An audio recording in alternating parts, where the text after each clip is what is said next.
Well, whatever you say about the format of the Asia Cup, creatively designed to ensure perhaps 2 India-Pakistan games. But when you go from 6 to 4 to 2, if you lose one in the Super Fours, it means your tournament chances could well be on the line. And that is the narrative surrounding India, tournament favourites, defending champions, the might of India. If they slip up and lose today against Sri Lanka, they are effectively out. That is because of that nail-biter against Pakistan, going Babar Azam's side way, and therefore they must do it the hard way. And it gets harder as Dasun Chanaka wins the toss for a rejuvenated Sri Lankan side that does not look the team that was demolished by Afghanistan on the opening night. They've picked up the points. They're ahead of India on that points table you just saw. So it makes for a fascinating pre-show on Qatar Airways Presents ESPN Cricket for T20 Time. We will hear from Farveez Maharoof in just a moment. Before that, Cheteshwar, Pujara and Robin Uthappa are thinking, why has he started with such a negative and, scary note? And is it as nervous as I'm making it sound, or is this a confident Indian side that will still do it, Robin? Well, I'm hoping it's a confident Indian side that will still do it, because when we found ourselves in situations like this in an ICC tournament, we have... Don't remind me of yes, that. I won't remind you, you won't remind me.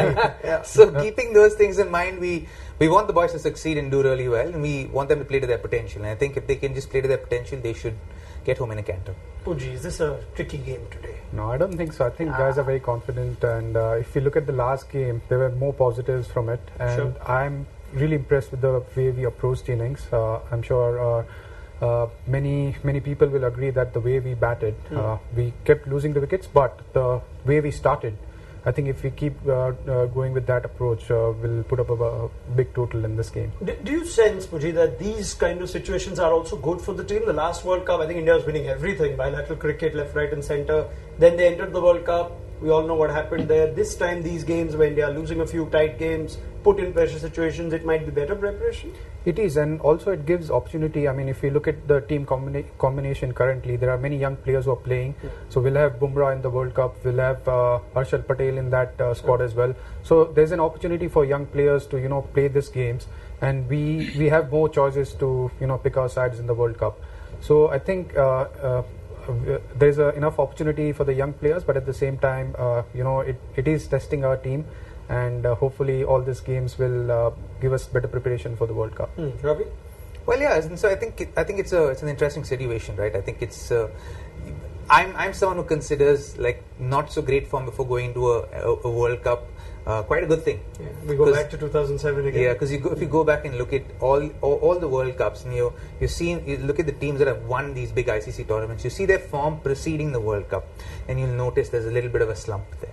So I don't mind this. Like even the 2003 World Cup when India lost in the finals, the ICC World Cup in the finals, they had such a bad New Zealand tour, and they were 7-match series. They lost 5-1 or 5-2 or something like that. Yeah, bad defeat to Australia as well, first game, and you thought, this team's not going to go all the way. Correct, and then it went all the way. So for me, I'm someone who believes in the law of averages, and I think it all works out in the end. So I'm actually not quite unhappy about, in the sense, obviously you're unhappy about losing to Pakistan, but you don't mind a loss during the course of a tournament, because I think it just levels up the averages for me. Yeah, you'd rather win the one at the end, right? Yeah. If you had to pick one to lose, then might as well lose now. And therefore, if Arsenal lost the league game to United early in the season, it's fine.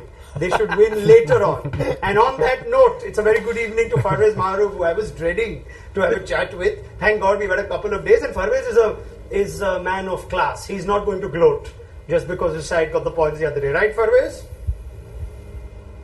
Class, so that is the word I should use. I mean, I'm not going to talk about the 3-1. I've got a big game today. As Robin.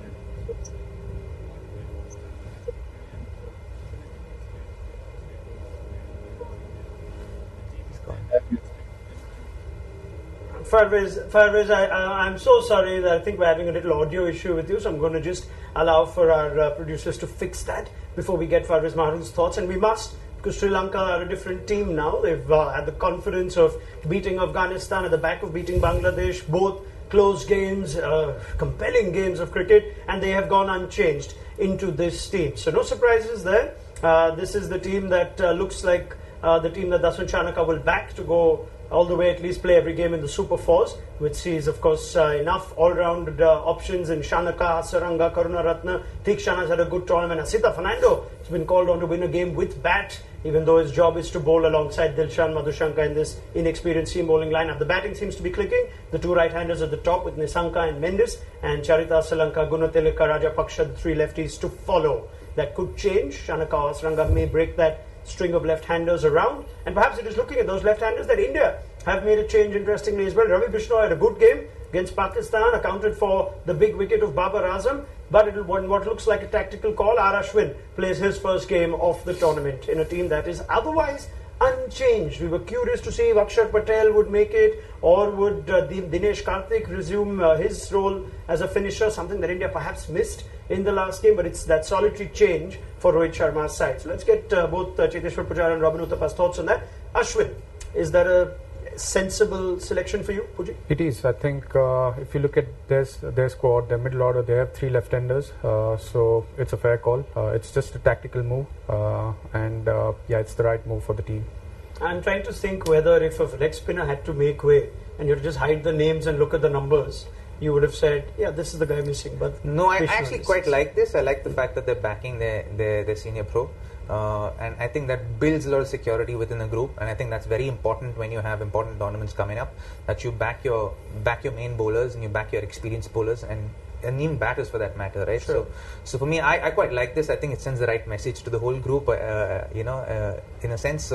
So I'm happy. I think Ashwin playing against Sri Lanka is going to be good as well, and he'll want to prove a point that he's up and ready to take this T20 game up. Yeah, don't forget Ashwin would be Ashwin's message, right? And all of this, there's still a squad that needs to be picked sooner or later for the T20 World Cup. Are you surprised that it's I'm just looking at his numbers though, and since 2021, Ashwin has done the job that he's been asked to. Came in, of course, after India's chances were dealt a severe blow at the World Cup. You could say he had slightly lesser opposition, but Ashwin's a class bowler. We know what he's capable of, and he's been picked. He's played few and far games in between whenever India have needed the off spinner like they do today. Are you surprised, though, Puji, that there are no other changes? Could we have considered Akshar Patel, who you said would have been a better selection than Deepak Hooda? But considering the Sri Lankan side, I think they have three left-handers in the middle order. So maybe not for this game. When I was suggesting that, I thought in general, I mean, when they look at other teams where there are enough right-handers as well. So in this particular game, I think this is the right call. And Ashwin can bat as well. So he will be quite useful at number 8 or 9, depending on the situation of the game. It's amazing how cricket works, right? If this was another fixture and not Sri Lanka, maybe Akshar would have come in, maybe DK would have come in with the left-hander, Pant would have gone out. Now all of a sudden, these guys get another game. If they take this chance, it's quite fascinating. Well, it also depends on the kind of communication that the team management have with the players, right? So it's like for a player to succeed or to give him the best chance to succeed, there has to be a certain amount of security within the group. When there's that security, then you're not playing for your spot anymore. You're playing to win matches for your team. So if that communication is open, and that line of communication is open, then awesome. I think this will work in India's favor, where everyone knows it'll be horses for courses kind of a situation, and if the course demands someone like Akshar to play, then so be it. If the course demands someone like Dinesh Karthik to play, then so be it. So yeah, enjoy the flexibility. Don't make such a big deal of it like we do. That's all we do. We only sit and talk about who's not playing. That's what gives us content right now. Anyway, let's go to Farveez Maharoof now and welcome him. I hope we've sorted the audio issues. Farveez, good evening once more. Give me your opening thoughts. You keep saying Sri Lanka like the underdog tags. I wonder if today they would go in as favourites, having won their last game and the pressure being on India. I think for this game, definitely Sri Lanka will go in as favourites, especially because chasing down 2 huge scores and India coming back after that lose against Pakistan. So it's all to play for. Sri Lanka has a brilliant chance to go into the final. I mean, beginning of the tournament, if you had asked me or many people, chances would have been slim. But the way the Sri Lankan young team has fought back after the first game against Afghanistan, I mean, they got to be applauded. And it's all to play for. I mean, India is a strong team. Man to man, they've got all the experience, the class when you come to the batting lineup. And even the bowling lineup is pretty good. I mean, yes, they did have an off day in the last game. But still, I feel India is a strong team and a good enough team to bounce back. So overall, a good game to play for Sri Lanka. And getting the advantage of bowling first. That's a huge advantage. I'm pretty sure India would have done the same as well. So, all to play for. Yeah, absolutely. And this is again a test for India as they look to try and tick as many boxes for the World Cup, one of which being how they tackle spin. So let's get into that conversation, shall we? Because they will have Theekshana, they will have Vanindu Hasaranga up against them. You saw Mohammad Nawaz and Shadab Khan bowl accurately and choke the runs, or at least dry the runs to the dry the boundaries to a degree in the middle overs. As we look at India's batters against pace and spin, the balls per boundary is interesting. They hit a boundary literally every over against pace. Against spin, that goes up once nearly every 10 balls. You could also see the run rate that drops. So this takes us to a very fascinating conversation with two current players on why India's batters don't seem to find the boundary as easy against spin in 2020 cricket. Puji? I think firstly they are playing more dot balls, so if you keep rotating the strike, there's less pressure on the players. So the moment you started, when you start playing more dot balls, there's more pressure of hitting a big shot. It could be a 4 or a 6.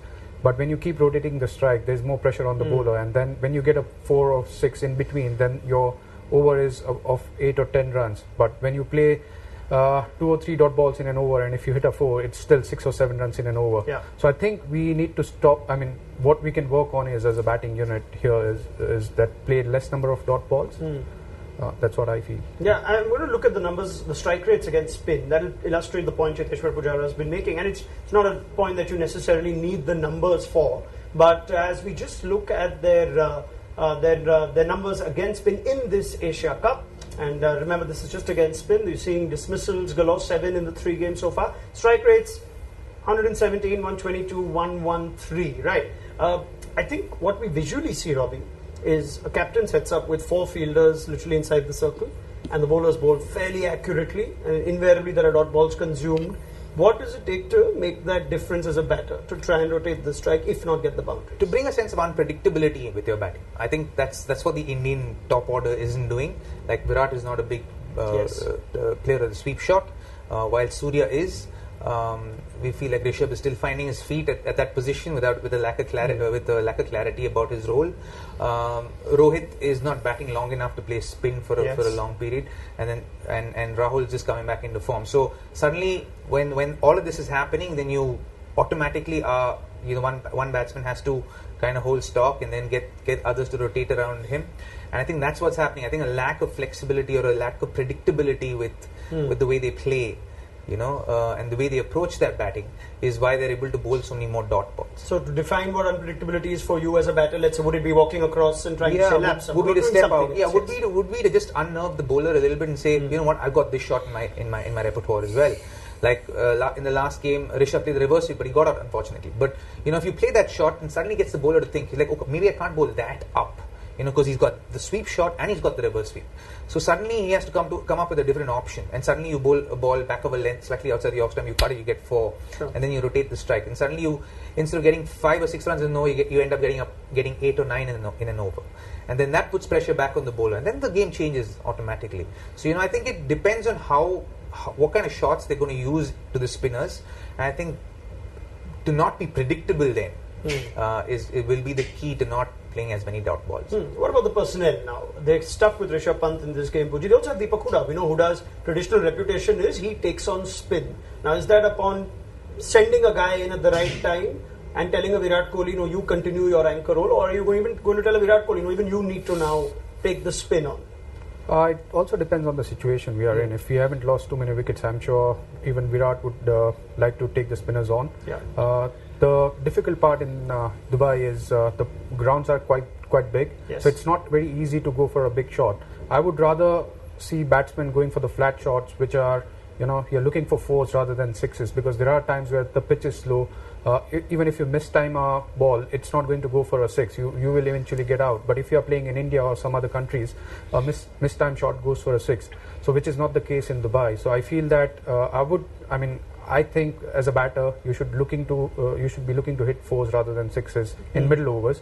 And if we have wickets in hand, you can always try and go hard against spin. Yeah, today curiously is a day where Rohit Sharma will be around for spin, because Sri Lanka, one of those teams that start with Mahesh Theekshana, likes to bowl in the power play. Farveez, surely this is now the standard pre-India plan when a T20 game comes up. How do we best use our spinners? That seems to be the biggest threat against playing India. So how does Sri Lanka use Theekshana and Hasaranga? Is it more of what we expect? I think Mahesh Theekshana will bowl in the power play for sure, but the dilemma would be whether to have bowled Asita Fernando or Dilshan Madhushankar with the new ball. I feel it has to be Dilshan Madhushankar, especially with KL Rahul and Rohit Sharma. They got the vulnerability of ball coming back in, and we have seen many times how they get out either bowled or LBW. So I think if Sri Lanka could utilize that tactic, and if Dilshan Madhushankar can get it to swing, I think he'll be a threat up front. And also looking at the Indian batting up to number 8 and Ashwin and Hooda at 6, 7 and 8. So that's a lot of batting to come for India. So I feel like for sure for Sri Lanka, it's about wickets, putting the pressure, and also getting the batsman to play slow game. And Robin correctly, sometimes when you're too predictable, its bowling side will like it. I think either Hooda or Rayadev or maybe Hardik to come in, not settle, let the spinners settle like Vanadu Asarang and Mahesh Theekshana. And also, Sri Lanka might go with the same tactics. They might keep a couple of overs of Mahesh Theekshana to the latter part. All right, yeah, that's what we saw in the last game. Theekshana in an unusual role of bowling 2 at the death. They don't have the left-arm orthodox spin option like Mohammad Nawaz was used for Pakistan even before the Yassir Murtaza for Hong Kong. Tends to be a real bummer for India in the middle. That orthodox left-arm spinner just keeps bowling in those middle overs. But we will continue this conversation about India's batters against spin. In particular, we'll pick one that Gaurav Sundararaman has picked. The story of Rishabh Pant continues to be one of the most polarizing stories in Indian cricket. There are those who really want Pant to and back him and think, how can this player not succeed in 2020? And yet, he hasn't in international cricket. His test record is something else. Let's see what GS has brought up on Rishabh Pant against spin and then take the conversation forward. Another big game today, India and Sri Lanka. A must-win game for India, I would say. And we saw a very surprising team change last time around against Pakistan. We saw Pant coming in back for Dinesh Karthik. I guess this is because Jadeja was injured. They wanted a left-hander in the middle. That is the biggest reason why Rishabh Pant is getting favoured at this point in time, even though Dinesh Karthik has been playing his role to perfection. So I thought let's just dig a bit more about Rishabh Pant. What is Rishabh Pant's biggest weakness? The fact that he's not able to play spin very well seems to be the problem. And when spinners bowl in the middle, this could kind of suck the momentum of what India have set over the next few games, right? So that could happen if Pant is batting. We saw that in the Pakistan game. So when you look at Rishabh Pant's struggle against spin, I wanted to ask the experts, why is that he's struggling? If you look at the stats against pace and spin, there's a drastic difference. Spin is striking at 119 and pace at 136. Against wrist spin, it's 123 and finger spin, it's 113. Yes, he doesn't get out often. The averages are good, but his strike rate is very, very low. Then if you look at the aggressive and defensive intent of Rishabh Pant against spinners, since 2020, all the data I've given is for the last 3 years. So that's a substantial sample again. His aggressive intent is 77%. His defensive intent is 23%. So I'm not too sure if he is aggressive enough against the spinners or whether he's too defensive. That is something which we don't know. And finally, in terms of control, when you look at the control, whether he's in control of his shot or not, he's actually the 9th worst among 33 batters to have faced at least 30 overs from spinners since 2020. So all the stats above kind of says that Rishabh Pant is not very adept with spin. What is the reason? Is there any technical change for someone who's so good in Test cricket? Is there anything Pant needs to change? Okay, fascinating. There are numbers for everything these days, right? I'd love I'll send Cheteshwar Pujara on his birthday his numbers on aggressive intent, defensive intent, and control percent and whatnot. Okay, but in all seriousness, what we've seen is Pant is phenomenal against spin in Test cricket. He hits Jack Leach out of the attack and he hits God knows who out of the attack. In white ball cricket, he just doesn't dominate spin as much. Can you find a reason, Puji? When it comes to Test cricket, he still has enough time. So even if he plays few dot balls, it doesn't matter. But when he's batting in the middle order in T20 format, there's not enough time. If you play 2 or 3 dot ball in an over, and if that continues in the second over, he has to play a big shot. So that's where I think the trouble is. I feel Rishabh needs to find out whenever he goes aggressive, either it's a 6 or he gets out.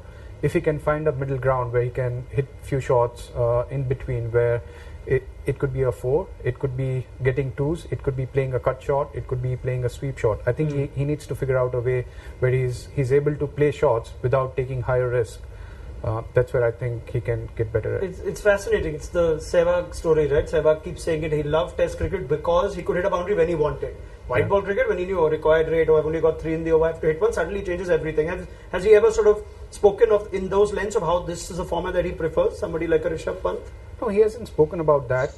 But I think when it comes to Test cricket, he reads the bowler really well. He knows where the bowler is trying to bowl. Most of the times they try and use the rough, so he can predict the line as well. Whereas in T20 cricket, you can't predict a bowler, you can't predict their length and sometimes even the line.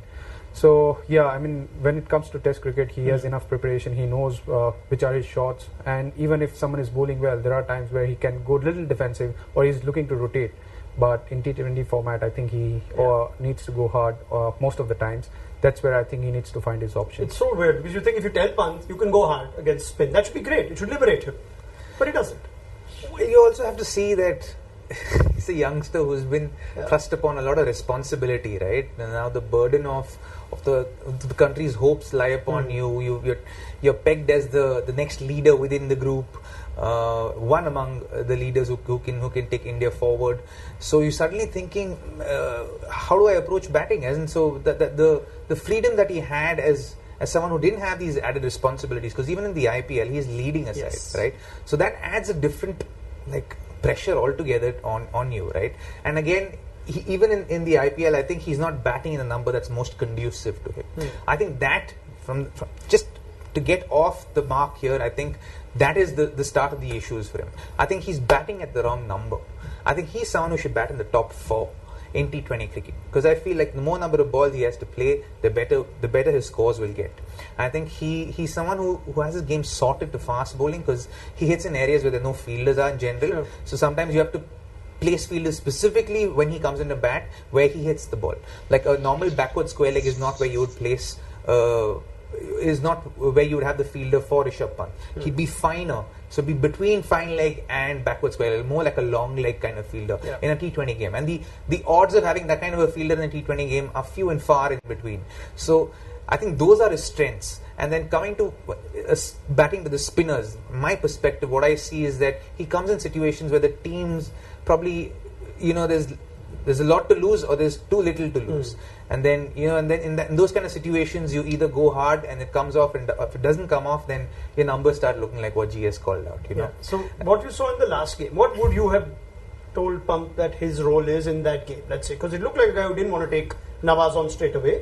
Then when he decided to play a shot, he got out of Shadab Khan and we all go, that's because India's decided to play this new brand of cricket where it's an aggressive brand of cricket, right? We're going to just go from the first ball and play, super positively, right? But how much does it serve in a course of a game like the last one?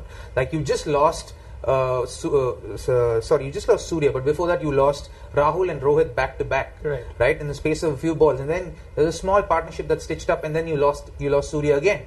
And then suddenly a new batter comes in, and so at that point it's a dilemma. Do you build a foundation to get a big score, or do you just keep going? Because if you lose another wicket at that point in time, you're putting the team under immense pressure.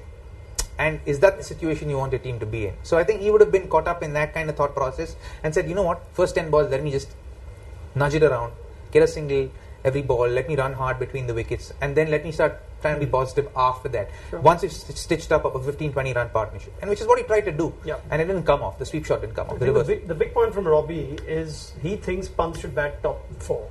Now, do you agree with that firstly, or do you think there is a role for him at 5, 6, 2? Because it looks like it's impossible to bat in the top 4 in this Indian team now. Well, I agree with what Robin is saying, but it's okay if you don't. I'm sure Robin doesn't. I mean, what I'm trying to say is that he can't fit in top 4. The team wants him to bat at number 5. They need a left-hander, so I think he has to do the job for the team. And I think as he plays more games, he will learn. He will learn from his experience, and I'm sure he is capable enough of making that change. The only thing I think he will have to figure out is as Robin was saying, he needs more clarity.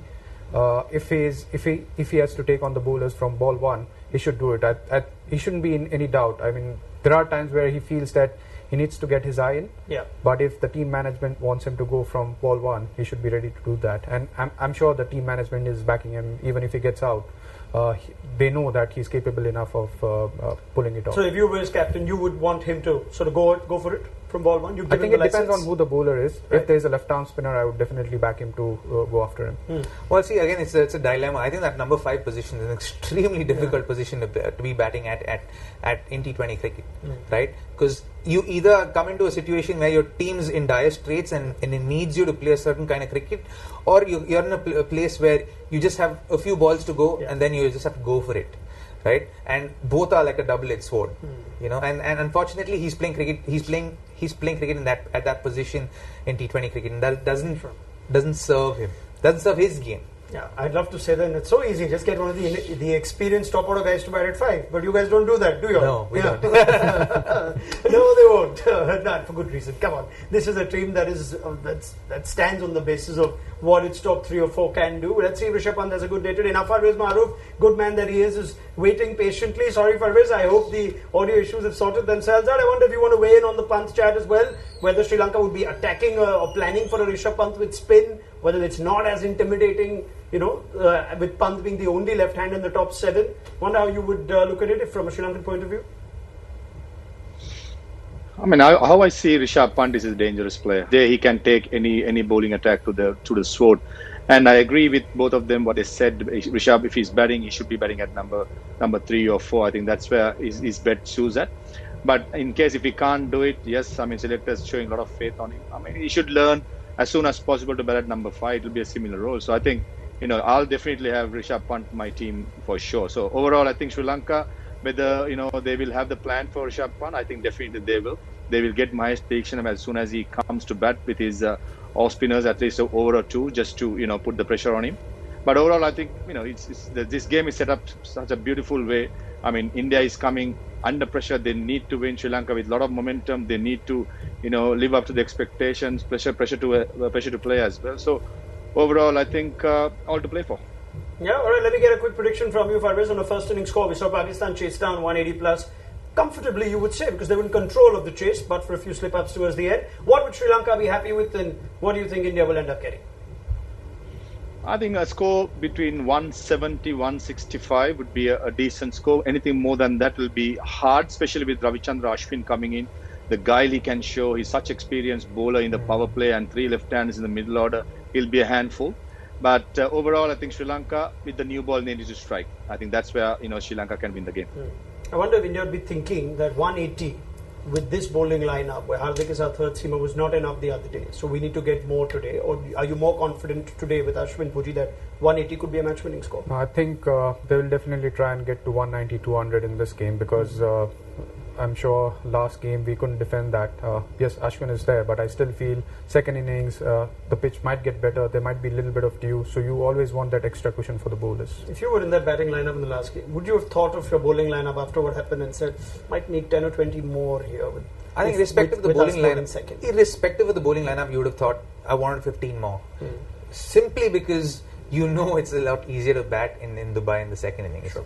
All right, and predictions? First inning score? 195 to 205. Awesome. Puji? I'll go between 190 to 200. Okay, not bad. 190 to 200, which is not what Farveez Maharoof wanted to hear. He's saying 160, 170. That could very well be the difference between who ends up on the right side of this crucial India-Sri Lanka clash. Please do join us at halftime then to see how many India have got and get thoughts from Robin Uthappa, Cheteshwar, Pujara and Farveez Maharoof on Qatar Airways presents ESPN Cricket for T20 Timeout. See you then.